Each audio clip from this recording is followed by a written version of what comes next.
Asalaamu calaykum waraxmatullaahi wabarakaatu. Soo dhawaada asxaabta, magacaygu waa Maxamed Nabiil. Intaan u gudagelin muuqaalka, janaalka daawashadiisa hoos ayuu dhacday. Marka waxaan idinka codsanayaa inaad like saartaan muuqaalkan si YouTube-ka dad badan u sii gaarsiiyo.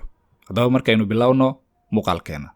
Afrika waa qaarad aad uga weyn sida ay sawirayaan maababka hadda jira oo u ekaysiinaya mid aad uga yar qaaradaha kale. Xilliyada dambena Afrika waxay u muuqataa mid noqonaysa qaaradda mustaqbalka. Afrika waxaa horey uga faa'iidaystay haddana laga yaabo inay ka faa'iidaystaan wadamada reer galbeedka. Laakiin waqtiyadii dambe, sheekadu waxay u muuqataa in Shiinuhu ku soo biiray, gumeysi cusubna ka bilaabay. Mareykanka iyo wadamada kale ee xulufada la ah, wadamada Afrika waxay uga digeen Shiinaha in Shiinaha wax faa'iido uusan u wadin wadamada Afrika.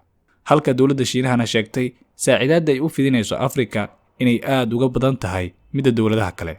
Haddaba halka waxaa ka muuqda Mareykanka iyo Shiinaha in mid walba isku ekaysiinayo inuu wax u qabanayo Afrika, laakiin dana gaar ah ay ka wataan. Haddaba marka aan fiirino, goorme ayuu bilowday xiriirka Afrika iyo Shiinaha? Xiriirka u dhexeeya wadamada Afrika iyo Shiinaha waxa uu bilowday kontimeeyadii qarnigii la soo dhaafay. Wuxuuna ku bilowday xiriirka u dhexeeya Afrika iyo Shiinaha dhisidda wadooyinka tareenada qaar ka mid ah wadamada Afrika. Kadibna Shiinaha xiriirka uu la lahaa Afrika waa sii ballaariyay.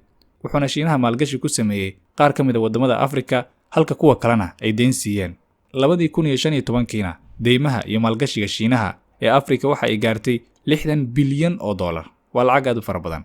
Arrintaasna waxaa ka xanaaqay Mareykanka iyo wadamada kale ee reer galbeedka waxyaabaha Shiinaha uu ka wado Afrika. Laakiin Shiinaha Afrika waxa uu ka wadaa mashruucyo dhismo iyo kuwa ganacsi intaba. Ganacsiga u dhexeeya Shiinaha iyo Afrikana 1955 waxa uu ahaa $12 milyan. Laakiin sanadooyinkii u dambeeyay kor ayuu u kacay halka 2017 uu gaaray $390 bilyan. Ganacsiga Afrika iyo Shiinaha yaa faa'iido ku qaba. Wadamada Afrika arrintoodu waa mid iska cad, sababtoo ah waxay u badan yihiin dawlado iska danyar ah, kheyraad badanna ku fadhiya. Madaxdeennana waxayba iska jecel yihiin in lacagaha deynta qaataan. Laakiin Shiinaha muxuu ka faa'iidayaa lacagta tirada badan ee deynta uu ku bixinayo Afrika? Waxa uu ka faa'iidayo maahan mid qarsoon. Tusaale ahaan, waa anigoo ku dhahay oo kale $20,000 deyn ahaan waa u qaadan kartaa.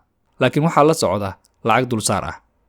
Sida inta badan bini'aadamka aan waxba haysan uu sameeyo, lacagta waa qaadanaya.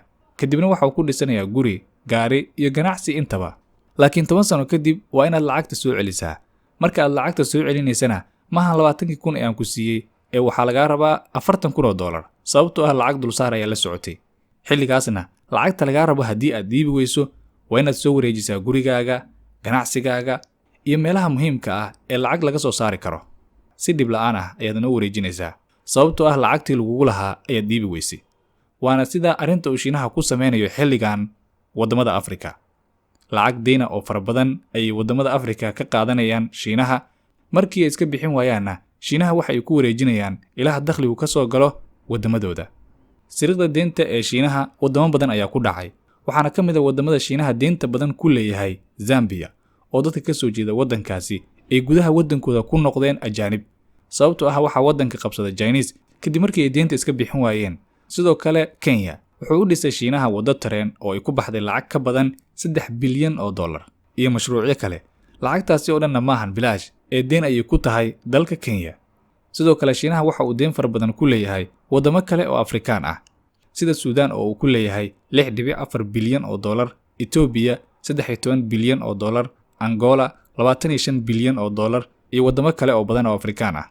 Shiinaha sida wadamada Afrika deynta badan ugu yeeshay oo kale waxa uu deyn badan siiyey Sri Lanka.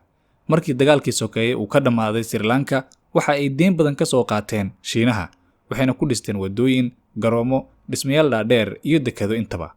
Markii deyntii aad ugu badatayna, waxay awoodi waayeen in ay iska bixiyaan, iyagoona ugu dambeyn ku wareejiyay Shiinaha ilaha muhiimka u ah ee dakhligu ka soo galo.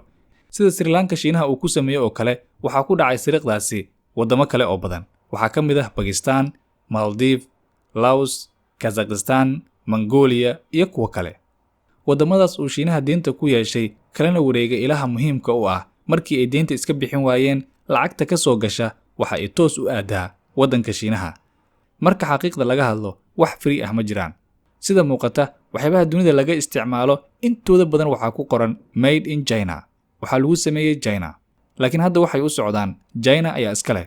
waa arrin aad u wanaagsan in waddan uu dhisto dhismayaal dhaadheer, waddooyin iyo waxyaabo kale oo anfaca bulshada iyo waddankaba. laakiin lacagta lagu dhisay haddii ay deyn tahay iskana bixin kari waayaan, waxay noqonayaan bulshadaasi kuwa waddankooda ajaanib ku ah marka meel walba uu Chinese kala wareego. haddaba waddankeena madaxdiisa haddii aysan ka fekerin dhaqaalaha waddanka, deynta ay qaadanayaanna aysan iska dhaafin, waa inaan diyaar garownaa. waxaan horey u barannay luqadda Ingiliishka, haddana waa inaan barannaa luqadda Chinese-ka. Xi Xingyi de Shoupang. waad ku mahadsantahay daawashada muuqaalkan. si dad badan uu gaaro muuqaalkan, waxaad igu caawisaa inaad laagarayso.